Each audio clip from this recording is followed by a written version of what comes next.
Hi ಎಲ್ಲರಿಗೂ ನಮಸ್ಕಾರ. Welcome back to Manjula YouTube channel. ಇದು ಸ್ಯಾಟರ್ಡೆ ವ್ಲಾಗ್ ಆಗಿರುತ್ತೆ. ಮಾರ್ನಿಂಗಿಂದನೇ ನಾನು ವ್ಲಾಗ್ ಸ್ಟಾರ್ಟ್ ಮಾಡಿದ್ದೀನಿ. ಇವತ್ತು ಸ್ವಲ್ಪ ನಮ್ಮನೆ ಕಿಚನ್ ಹಾಗೆ ರೂಮ್ಗಳನ್ನ ಡೀಪ್ ಕ್ಲೀನ್ ಮಾಡ್ಕೊಳ್ಳೋಣ ಅಂತ ಪ್ಲ್ಯಾನ್ ಮಾಡ್ತಾ ಇದ್ದೀನಿ. ಇವತ್ತು ತಿಂಡಿ ಮಾಡೋ ಕೆಲಸ ಏನಿಲ್ಲ, ಏಕೆಂದರೆ ನನ್ನ ಹಸ್ಬೆಂಡು ಮತ್ತು ಮಗ ಊರಿಗೆ ಹೋಗಿದ್ದಾರೆ. ಏನೋ ಸ್ವಲ್ಪ ಕೆಲಸ ಇತ್ತು ಊರಲ್ಲಿ, ಸೊ ಅದಕ್ಕಾಗಿ ಹೋಗಿದ್ದಾರೆ. ಆ್ಯಕ್ಚುಲಿ ನನ್ನ ಹಸ್ಬೆಂಡ್ ಒಬ್ಬರೇ ಹೋಗಬೇಕಿತ್ತು, ಬಟ್ ನನ್ನ ಮಗ ನಾನು ಬರ್ತೀನಿ ಅಪ್ಪ ಅಂದಿದ್ದಕ್ಕೆ ಅವ್ರನ್ನೂ ಕರ್ಕೊಂಡು ಹೋದ್ರು. ಎನಿವೇಸ್ ಒಂದಿನ ಅಷ್ಟೇ ಅಲ್ಲ ಅಂತ. ಹೋಗಿರೋ ಕೆಲಸ ಬೇಗ ಆದರೆ ಇವತ್ತು ನೈಟ್ ಒಳಗಡೆ ಇಬ್ಬರು ಬಂದುಬಿಡ್ತಾರೆ.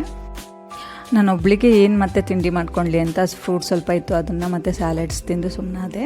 ಸೊ ಬೆಳಿಗ್ಗೆ ಬೇಗನೆ ಮನೆ ಕೆಲಸ ಸ್ಟಾರ್ಟ್ ಮಾಡಿದ್ರೆ ಒಂದು ಸ್ವಲ್ಪ ಆಫ್ಟರ್ನೂನ್ ನನಗೆ ಕಂಪ್ಲೀಟ್ ಮಾಡ್ಕೋಬೋದು ಅಂತ ಬೆಳಿಗ್ಗೆ ಬೇಗನೆ ಸ್ಟಾರ್ಟ್ ಮಾಡಿದೆ. ನಮ್ಮ ಮನೆ ಮುಂದೆ ದೊಡ್ಡ ಗ್ರೌಂಡ್ ಇದೆ. ಸ್ವಲ್ಪ ಜೋರು ಗಾಳಿ ಬಂದರೆ ಸಾಕು, ಅಲ್ಲಿರೋ ಧೂಳೆಲ್ಲ ಮನೆ ಕಾರಿಡಾರಲ್ಲಿ ಮತ್ತು ಮನೆ ಒಳಗಡೆ ಬಂದು ಕೂತ್ಕೊಂಡ್ಬಿಡುತ್ತೆ. ಅದಕ್ಕರ್ಧ ನಮ್ಮ ಮನೆ ತುಂಬಾ ಧೂಳಾಗ್ಬಿಡುತ್ತೆ. ಸೊ ವೀಕ್ಲಿ ಒನ್ಸ್ ಕ್ಲೀನ್ ಮಾಡ್ಕೊತಾನೇ ಇರಬೇಕು ಈ ಸಮ್ಮರ್ ಬಂದುಬಿಟ್ರೆ. ಇನ್ನೊಂದೇನು ಅಂದರೆ ನಾವಿರೋ ಮನೆ ಈಗ ರೋಡ್ ಕಾರ್ನರ್ಗೆ ಇದೆ, ಸೊ ತುಂಬಾ ವೆಹಿಕಲ್ಸ್ ಓಡಾಡ್ತಾನೇ ಇರುತ್ತೆ. ಸೊ ಅದು ಒಂದು ಕಾರಣ ನಮ್ಮ ಮನೆಗೆ ಇಷ್ಟು ಧೂಳಾಗೋದಕ್ಕೆ. ಆಫ್ಟರ್ ಕೋವಿಡ್ಡು ನಾವು ಬೆಂಗಳೂರಿಗೆ ಬಂದು 4 years ಆಯಿತು, ಬಟ್ ಈ ಮನೆಗೆ ಬಂದು 1 year ಆಯಿತು ಅಷ್ಟೇ. ಸೊ ಅದು ಪಾರ್ಕಿಂಗ್ಗೋಸ್ಕರ ನಾವು ಮನೆ ಚೇಂಜ್ ಮಾಡಿದ್ವಿ. ಲಾಸ್ಟ್ 3 years ನಾವು ಇದೇ ಪ್ಯಾರಲಲ್ ರೋಡಲ್ಲಿ ಮನೆ ಮಾಡ್ಕೊಂಡಿದ್ವಿ. ಅಲ್ಲಿ ಗ್ರೌಂಡ್ ಫ್ಲೋರಲ್ಲಿತ್ತು, ಬಟ್ ಗ್ರೌಂಡ್ ಫ್ಲೋರಲ್ಲಿ ಇದ್ದಿದ್ದಕ್ಕೋ ಏನೋ ಗೊತ್ತಿಲ್ಲ, ಬಟ್ ಆ ಮನೆ ಅಷ್ಟು ಧೂಳಾಗ್ತಾ ಇರಲಿಲ್ಲ. ನನಗೆ ಅಷ್ಟು ಕೆಲಸನೂ ಇರ್ತಿರ್ಲಿಲ್ಲ ಆ ಮನೆಯಲ್ಲಿ. ಸಮ್ಮರ್ ಬಂದರೆ ಸಾಕು, ನನಗೆ ಬರೀ ಕ್ಲೀನಿಂಗ್ ಅಂತಲೇ ನನ್ನ ಕೆಲಸ, ಬರೀ ಕೆಲಸದಲ್ಲೇ ಮುಳುಗೋಗ್ಬಿಟ್ಟಿರ್ತೀನಿ. ಆ ಕಲರ್ಡ್ ಪ್ಲಾಸ್ಟಿಕ್ ಸ್ಟೋರೇಜಲ್ಲಿ ಒಂದು ಸ್ಟೋರೇಜಲ್ಲಿ ನಾನು ಡೈಲಿ ವೇರ್ ನ್ಯಾಪ್ಕಿನ್ಸ್ ಅಂದರೆ ಸಣ್ಣ ಟವಲ್ಸ್ ಇಟ್ಟಿದ್ದೀನಿ. ಒಂದರಲ್ಲಿ pumpkin seeds, water melon seeds, ಹೀಗೆ ಸ್ವಲ್ಪ ಸೀಡ್ಸ್ನ ಸ್ಟೋರ್ ಮಾಡಿ ಇಟ್ಕೊಂಡಿದ್ದೀನಿ. ಇನ್ನೊಂದರಲ್ಲಿ ಮಸಾಲ ಪ್ಯಾಕೆಟ್ಸ್, ನಾನು ಸಾಂಬಾರಿಗೆ ಪಲ್ಯಕ್ಕೆಲ್ಲ ಯೂಸ್ ಮಾಡ್ತೇನೆ, ಸೊ ಆ ಮಸಾಲ ಪ್ಯಾಕೆಟ್ಸ್ ಇಟ್ಟಿದ್ದೀನಿ. ಸೊ ಹೀಗೆ ಅದನ್ನೆಲ್ಲ ತೆಗೆದು ಸೈಡಿಗೆ ಇಟ್ಟು ಅದನ್ನು ನಾನು ತೊಳ್ಕೊಳ್ಳೋಕ್ಕೆ ಅಂತ ಇಟ್ಟೆ. ಹಾಗೆ ಅದನ್ನೆಲ್ಲ ಯುಟಿಲಿಟಿ ಏರಿಯಾದಲ್ಲೇ ನಾನು ತೊಳ್ಕೊಂಡ್ಬಿಡ್ತೀನಿ. ಇನ್ನೊಂದು ಕಡೆ ಈ ಸ್ಟ್ಯಾಂಡ್ ಮೇಲೆ ಇಟ್ಟಿದ್ದ ಟೀ ಪುಡಿ, ಕಾಫಿ ಪುಡಿ, ಶುಗರು ಮತ್ತು ಇನ್ನೊಂದು ಸ್ವಲ್ಪ ಮಸಾಲ ಐಟಮ್ಸ್ ಅದನ್ನೆಲ್ಲ ತೆಗೆದು ಸ್ಟ್ಯಾಂಡನ್ನು ಕೂಡ ತೊಳ್ಕೊಳ್ಳೋಕ್ಕಿಟ್ಟೆ. ಬಾಕ್ಸಿಂದ ತೆಗೆದಿಟ್ಕೊಂಡಿರೋ ಈಗ ಗ್ಲಾಸ್ ಸ್ಟೋರೇಜ್ ಕಂಟೈನರ್ಸ್ನ ಎಲ್ಲ ನೀಟಾಗಿ ಹಸಿ ಬಟ್ಟೆಯಿಂದ ಮತ್ತು ಒಣ ಬಟ್ಟೆಯಿಂದ ಒರೆಸ್ಕೊಳ್ತಾ ಇದ್ದೀನಿ. ಸೊ ನನಗೆಷ್ಟು ಗ್ಲಾಸ್ ಸ್ಟೋರೇಜ್ ಕಂಟೈನರ್ ಮೇಲೆ ಲವ್ ಅಂದರೆ ಆಲ್ಮೋಸ್ಟ್ 7 to 8 ಸೆಟ್ಸ್ ನಮ್ಮ ಮನೆಯಲ್ಲಿ ಗ್ಲಾಸ್ ಸ್ಟೋರೇಜ್ ಕಂಟೈನರ್ಸ್ ಇದೆ. ನನ್ನ ಹಸ್ಬೆಂಡ್ಸ್ ಯಾವಾಗಲೂ ಹೇಳ್ತಾನೆ ಇರ್ತಾರೆ, ಇದರಲ್ಲಿ ಒಂದು ಹೊಡಿಬೇಕಲ್ಲ, ನೆಕ್ಸ್ಟ್ ಇನ್ನೊಂದು ಸೆಟ್ ನಾನು ತಗೊಳ್ಳೋಕ್ಕೆ ಬಿಡಲ್ಲ ನಿನಗೆ ಅಂತ ಹೇಳ್ತಾ ಇರ್ತಾರೆ.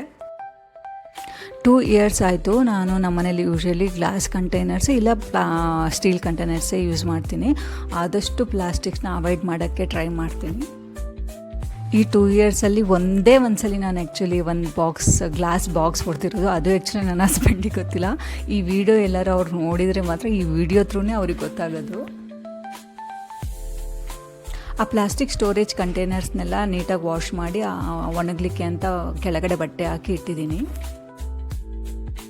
ಅದು ಎಲ್ಲ ಒಣಗಿರಾದ್ಮೇಲೆ ಇನ್ನೊಂದ್ಸಲಿ ಬಟ್ಟೆಯಲ್ಲಿ ಒರೆಸ್ಕೊಂಡು ಸೊ ಎಲ್ಲ ಗ್ಲಾಸ್ ಸ್ಟೋರೇಜ್ ಕಂಟೈನರ್ಸ್ನೆಲ್ಲ ನೀಟಾಗಿ ಅರೇಂಜ್ ಮಾಡಿ ಇಟ್ಕೊಳ್ತಾ ಇದ್ದೀನಿ.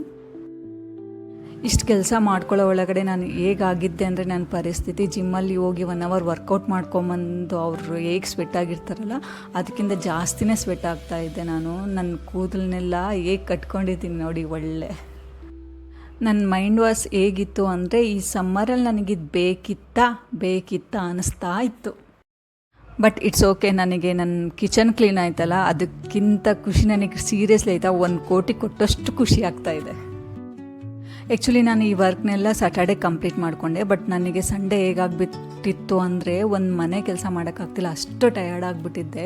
ಸೊ ಸಂಡೇನೇ ನಾನು ಆದಷ್ಟು ಎಡಿಟ್ ಮಾಡಿ ಅಪ್ಲೋಡ್ ಮಾಡೋಣ ಅಂದ್ಕೊಂಡೆ, ಬಟ್ ಸಂಡೇ ಯಾವುದೇ ಕೆಲಸ ಮಾಡೋಕ್ಕೂ ಎನರ್ಜಿ ಇರಲಿಲ್ಲ. ಸೊ ಅದಕ್ಕೋಸ್ಕರ ಮಂಡೇ ಎಡಿಟ್ ಮಾಡಿ ಸೊ ಅಪ್ಲೋಡ್ ಮಾಡೋಣ ಅಂತ ಮಾಡ್ತಾಯಿದ್ದೀನಿ.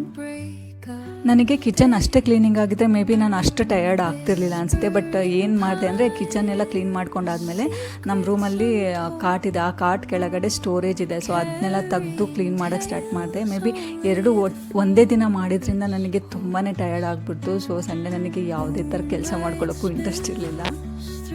ಈ ವುಡನ್ ಸ್ಟೋರೇಜು ನಮ್ಮ ಕಿಚನ್ನ ಎಕ್ಸಾಕ್ಟ್ ಆಪೋಸಿಟ್, ಅಂದರೆ ಸ್ಟವ್ ಇದೆಯಲ್ಲ ಅದ್ರ ಆಪೋಸಿಟಲ್ಲಿ ಇಟ್ಕೊಂಡಿದ್ದೀನಿ ನಾನು. ಸೊ ಎಷ್ಟು ಗ್ಲಾಸ್ ಸ್ಟೋರೇಜ್ ಇದೆ ನೀವೇ ನೋಡಿ.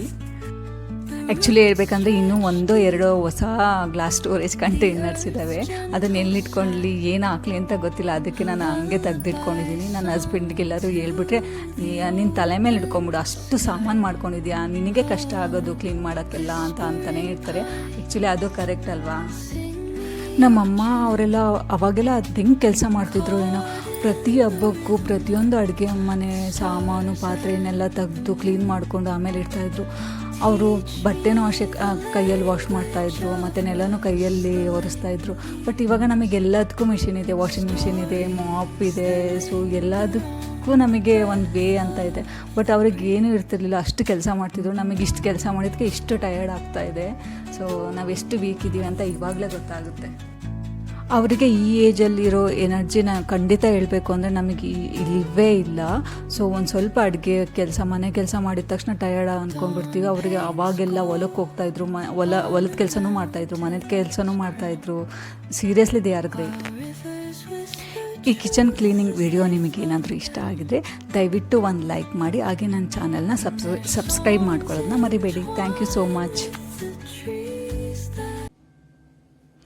ಮಾರ್ನಿಂಗಿಂದ ಇಷ್ಟೆಲ್ಲ ಟೈಮ್ ಸ್ಪೆಂಡ್ ಮಾಡಿ ಕಷ್ಟಪಟ್ಟು ಕ್ಲೀನ್ ಮಾಡಿದ್ದಕ್ಕೆ at the end of the day ನನ್ನ ಕಿಚನ್ ಹೇಗೆ ಕಾಣಿಸ್ತಾ ಇದೆ ನೀವೇ ನೋಡಿ. ಸೊ ಎಂಡಲ್ಲಿ ನನಗೆ ತುಂಬಾ ಖುಷಿ ಆಯಿತು ಈ ಕ್ಲೀನಿಂಗ್ ನೋಡಿ. ಸೊ ಅಷ್ಟೆಲ್ಲ ಕಷ್ಟಪಟ್ಟಿದ್ದಕ್ಕೆ ದ ವರ್ತ್ ಅಂತ ಅನ್ನಿಸ್ತು. So moral of the story ಏನು ಹೇಳಿ ನೋಡೋಣ. ಅಡುಗೆ ಆಗಲಿ ಅಥವಾ ಮನೆಗೆ ಆಗಲಿ ಜಾಸ್ತಿ ಸಾಮಾನು ಮಾಡ್ಕೋಬಾರ್ದು ಅಷ್ಟೇ.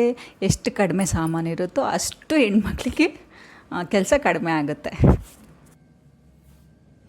ಇದು ನನ್ನ ಕ್ಲೀನಿಂಗ್ನ ಪಾರ್ಟ್ 1. ಸೊ ನೆಕ್ಸ್ಟ್ ನನ್ನ ಪಾರ್ಟ್ 2 ವಿಡಿಯೋನೂ ಹಾಕ್ತೀನಿ.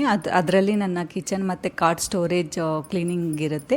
So if anyone interested please check ಮಾಡಿ. ಈ ವಿಡಿಯೋ ಕೆಳಗಡೆ ನನ್ನ ಯೂಟ್ಯೂಬ್ ಚಾನಲ್ನ ಲಿಂಕ್ ಇರುತ್ತೆ. ಸೊ ಪ್ಲೀಸ್ ಕ್ಲಿಕ್ ಮಾಡಿ, ಹಾಗೆ ನನ್ನ ಯೂಟ್ಯೂಬ್ ಚಾನಲ್ನ ಸಬ್ಸ್ಕ್ರೈಬ್ ಮಾಡಿ.